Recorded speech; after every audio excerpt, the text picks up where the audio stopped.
በ4D ስቴት አንድ ሰው ለምሳሌ ሲሞት የፍትሐት ጸሎት ይደረግለታል። ምን ማለት ነው? ግራቪቴትድ እንዳይሆን እንዲፈታና እንዲያርግ ወደ ኳንተም ይሄድና ኳንተም ማለት ደግሞ ሜታ መሆኑ ነው። ስለዚህ ወደ ሜታ ፊዚክስ ይወስደናል። ዞሮ ወደ ጸሎት ይወስደናል። አንድ ሰው በጸሎቱ አንድ ነገር ሊያደርስ እንደሚችል ባህላችን ይነግረናል። ከፈርዖኖች ምናምን የመጣ ይመስለኛል። ስንሞት እንጠየቃለን ወደ ገሃነም ወይም ወደ ገነት ለመሄድ እንደማለት ነው። 5% ቦጭቆ ይወስደውና ይህንን ለመመለስ ከፈለጋችሁ እውቀቱ ከኔ ጋር ነው ይላቸዋል ነው የሉሲፈር አካሄድ።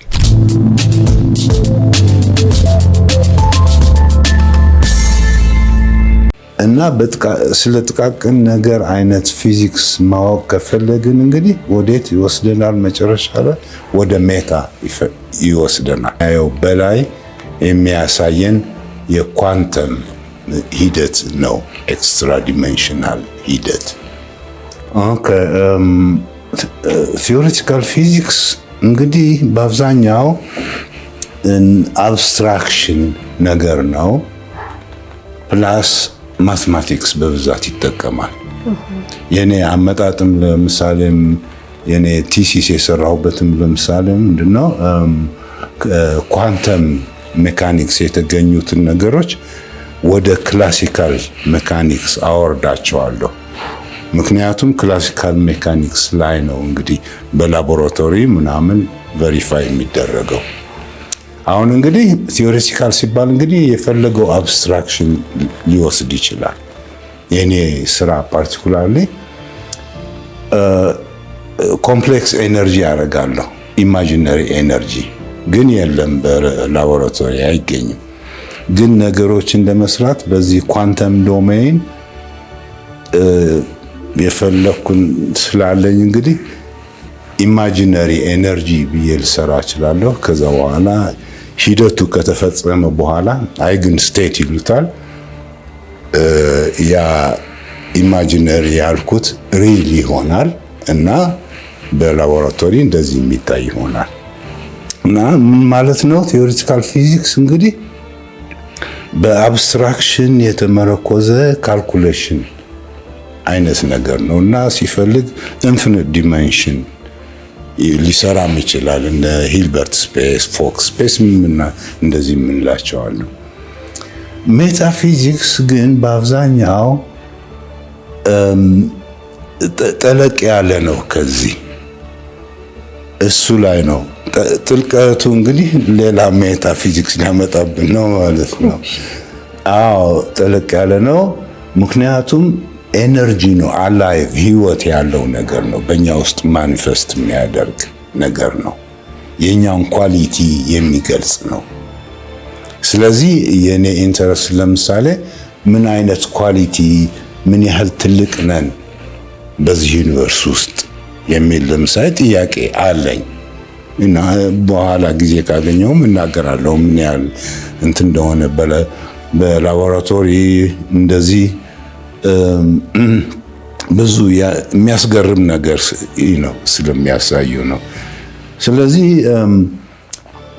ሜታፊዚክስ አላይቭ ሲሆን እንግዲህ እንደ መንፈሳዊ ነገር ያደርገዋል ማለት ነው እና ስለ ትራንሰንደንስ ወደ ኤክስትራ ዲሜንሽንስ ስለመሄድ ነገር ያወራል።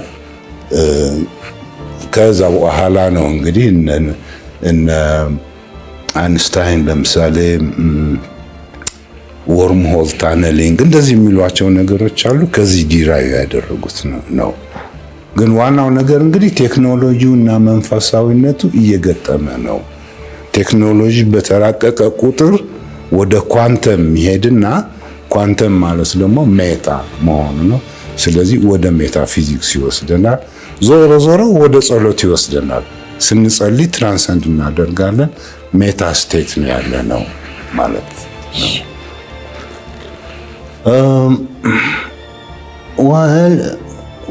ዋናው ነገር እንግዲህ የገጠመኝ ዋናው ትልቁ ነገር ምንድነው?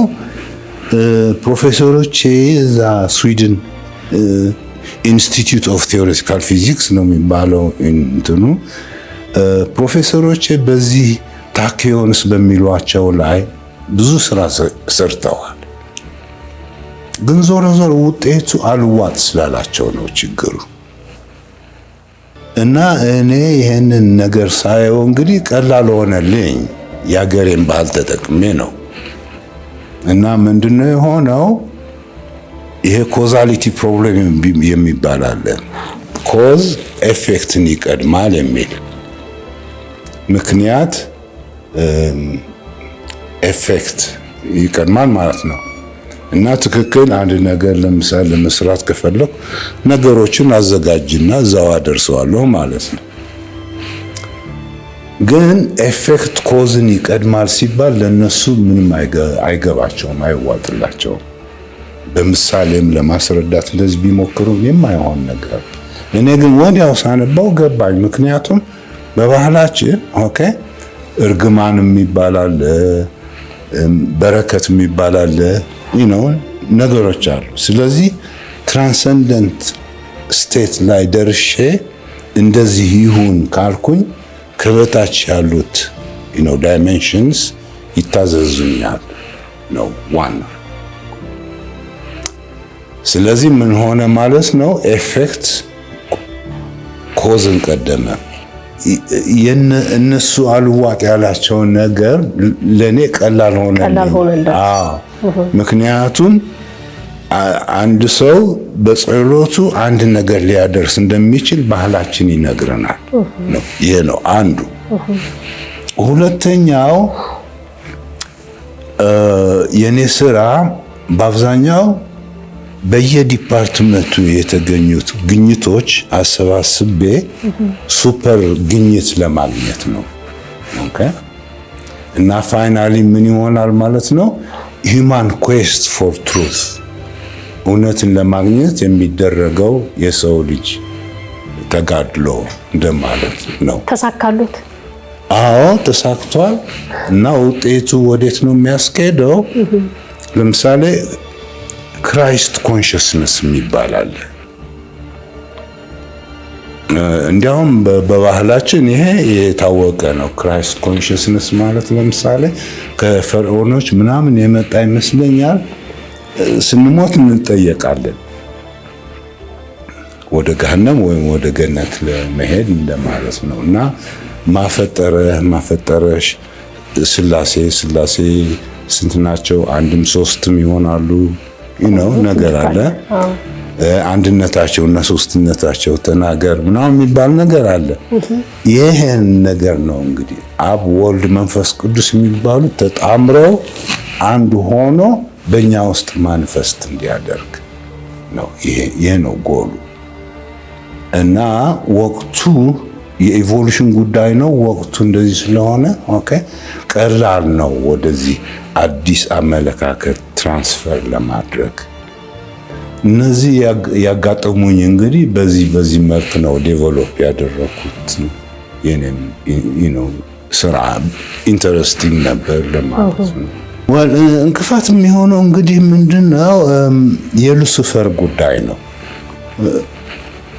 በጠቅላላው ብገልጸው ለወደፊቱ እንደ ሬፈረንስ ይጠቅመናል።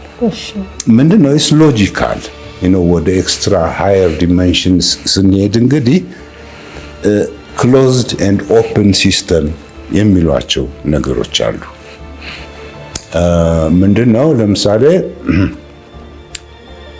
ሁሉም ብርሃን ሆኖ ከብርሃኑ 5% ቦጭቆ ይወስደውና ይህንን ለመመለስ ከፈለጋችሁ ዕውቀቱ ከኔ ጋር ነው ይላቸዋል ነው የሉሲፈር አካሄድ። እና ሉሲፈር ራሱ ማን ነው? ሎጂክ ነው፣ ኮንሰፕት ነው፣ መንፈስ ነው፣ ይገለጻል። እንደ ሐሳብ ነው፣ ግልጽ አደርገዋለሁ ግን እና ምንድነው የሚያደርገው ማለት ነው? ኤነርጂ ለመውሰድ ፈልጎ ነው እንግዲህ። እና አስመሳይ ነው ኢን ኤሰንስ። ለምሳሌ በቴሌፓቲ መገናኘት የነበረብን ኦኬ ሞባይል ቴሌፎን የሚያሰራ እውቀት ሰጠን። ይህን ያህል ነው